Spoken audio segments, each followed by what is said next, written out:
Dear student, welcome back to my channel. Today's question from the class 10 standard. Chapter name is pair of linear equations in two variable. This question is given here. A fraction becomes 9 by 11 if 2 is added to both numerator and denominator. If 3 is added to both numerator and denominator, it becomes 5 by 6 and find the fraction. So ಇವಾಗ ನಾವಿಲ್ಲಿ fraction ಅನ್ನ calculation ಮಾಡಬೇಕು ಅಲ್ವಾ. Fraction ಅಲ್ಲಿ ಏನಿರುತ್ತೆ, numerator and denominator. ನಾನು numerator ಅನ್ನ x ಅಂತ ತಗೋತಾ ಇದ್ದೀನಿ and denominator as y. So let the numerator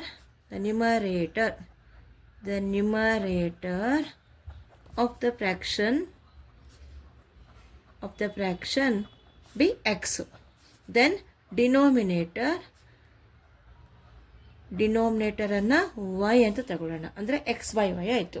so ಇಲ್ಲಿ ಫಸ್ಟ್ ಏನು ಕೊಟ್ಟಿದ್ದಾರೆ, fraction becomes 9 by 11 if 2 is added to both numerator and denominator.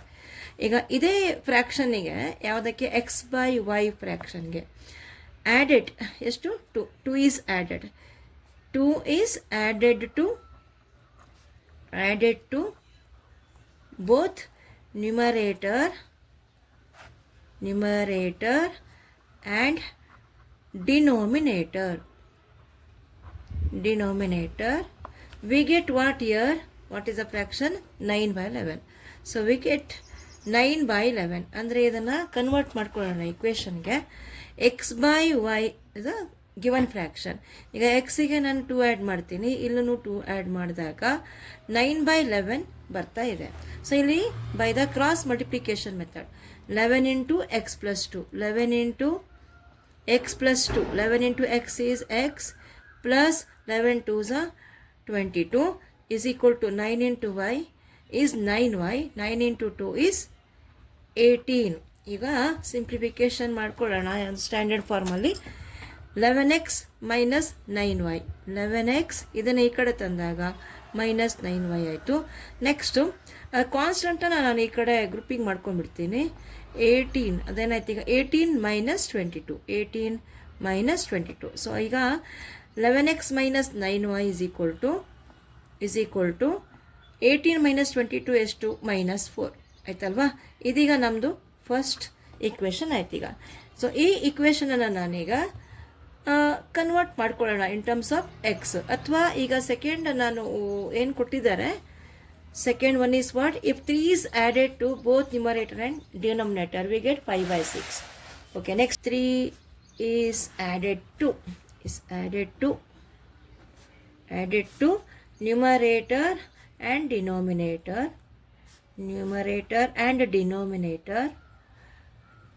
fraction ಏನು ಬರುತ್ತೆ, we get a fraction 5 by 6, we get 5 by 6. ಅಂದರೆ ಇವಾಗ ಅದೇ ಫ್ರಾಕ್ಷನ್ ಎಕ್ಸ್ ಬೈ ವೈಗೆ 3 added to numerator and denominator, new fraction is 5 by 6. ಮತ್ತೆ ಈಗ cross product ಮಾಡ್ಕೊಳ್ಳೋಣ, cross multiplication. 6 into x 6x plus 6 3s are 18 is equal to 5 into y, 5y plus 15. Next 6x bringing 5y in LHS side, minus 5y ಆಯಿತು. 15 minus 18 ಅನ್ನು shift ಮಾಡಿಕೊಂಡೆ, sign change ಆಗುತ್ತೆ. 6x minus 5y is equal to 15 minus 18 ಎಷ್ಟು, minus 3. ಇದು ನಮ್ಮ second equation ಆಯಿತು. ಈಗ ನಾನೇನು ಮಾಡ್ತೀನಿ, I am taking first equation or second, ಯಾವುದಾದ್ರೂ ತಗೊಳ್ಳಿ. Consider equation number 1, that is 11x minus 9y is equal to 4. ಇದನ್ನು ನಾನು ಇನ್ ಟರ್ಮ್ಸ್ ಆಫ್ ಎಕ್ಸ್ ಅಥವಾ ವೈದಲ್ಲಿ ಕನ್ವರ್ಟ್ ಮಾಡ್ಕೊಳ್ಳೋಣ. ಅವಾಗ 11x ಏನಾಯಿತು, minus 4 plus 9y, this is minus 4 plus 9y, minus 9y ಇರೋದು sign change ಆಗುತ್ತೆ, ನೋಟಿಫೈ ಮಾಡಿ. 11x ಆಯಿತು. Next x is equal to minus 4 plus 9y whole term divided by 11. So ಈಗ ಇದನ್ನು ನಾವೀಗ ಸಬ್ಸ್ಟಿಟ್ಯೂಷನ್ ಮಾಡ್ಕೊಳ್ಳೋಣ. Substitute this value above this value in another equation, in second equation. Already ಈಗ first equation consider ಮಾಡಿದ್ದೀನಿ, ಇನ್ನೀಗ second equation ತಗೊಳ್ಳೋಣ. So here is hour second equation. 6x minus 5y is equal to minus 3. Carefully substitute x value. ಓಕೆನಾ.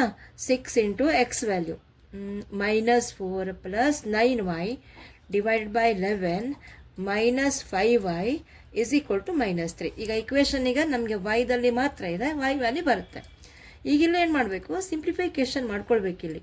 So ಈಗ ಇದನ್ನ into ಮಾಡಿಕೊಂಡ್ರೆ 6 into -4 is -24, 6 9s 54y. Then multiply these two. 11 into -5 is -55 into y ಇದೆ -55y.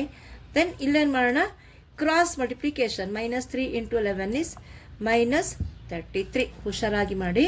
ಇವಾಗ y ಏನಾಗುತ್ತೆ, 54y -55y ಅಂದರೆ -5y ಆಯಿತು.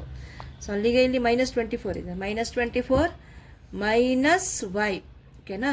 -y is equal to -33. ಅಲ್ಲಿಗೆ -y is equal to -33 plus 24 ಅಂದರೆ -y ಇಸ್ ಈಕ್ವಲ್ ಟು ಎಷ್ಟಾಗುತ್ತೆ, -33 plus 24 ಎಷ್ಟು, that is 9. ಓಕೆನಾ. 24 and 9, ಎಸ್ ಕರೆಕ್ಟು.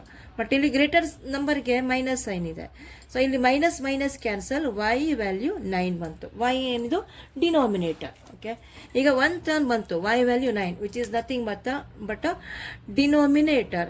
ಸೊ ಈಗ ಮತ್ತೆ ಏನು ಮಾಡೋಣ, ಸಬ್ಸ್ಟಿಟ್ಯೂಟ್ y ಆಸ್ 9 ಇನ್ ಇಕ್ವೇಷನ್, ಎನಿ ಇಕ್ವೇಷನ್.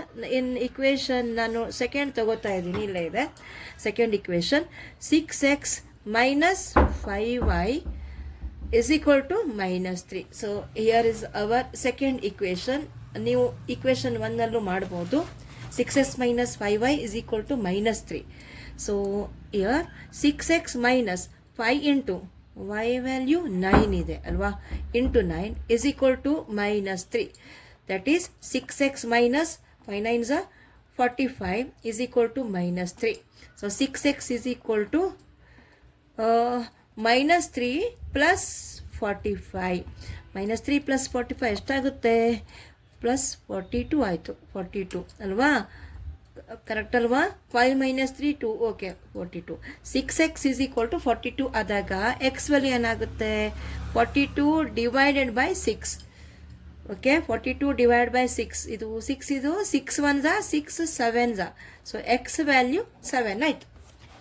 ಎಕ್ಸ್ ಏನಿದು numerator. So final answer is x is 7 ಬಂದಿದೆಯಲ್ವಾ, ಎಕ್ಸ್ 7, ವೈ ಎಷ್ಟು ಬಂದಿದೆ, 9 ಬಂದಿರಬೇಕಲ್ವಾ. Y value 9, correct answer. Y is 9. Just a minute. Value 9. Yes. Then required fraction ಯಾವ್ದು ಬರುತ್ತೆ ಇವಾಗ, ನಮ್ಗೆ ಕೇಳಿದ್ದು ಫ್ರ್ಯಾಕ್ಷನ್ ಅಲ್ವಾ. ಫ್ರ್ಯಾಕ್ಷನ್, ರಿಕ್ವೈರ್ಡ್ ಫ್ರ್ಯಾಕ್ಷನ್ ಯಾವುದು, x by y is equal to 7/9, 7 divide by 9. ಇದು ನಮಗೆ ಬೇಕಾಗಿರೋ answer. 7/9 is the required fraction. Okay, practice more every day. Thank you for watching my video. Please do share, comment and subscribe Shri Sai Guru channel. Thank you.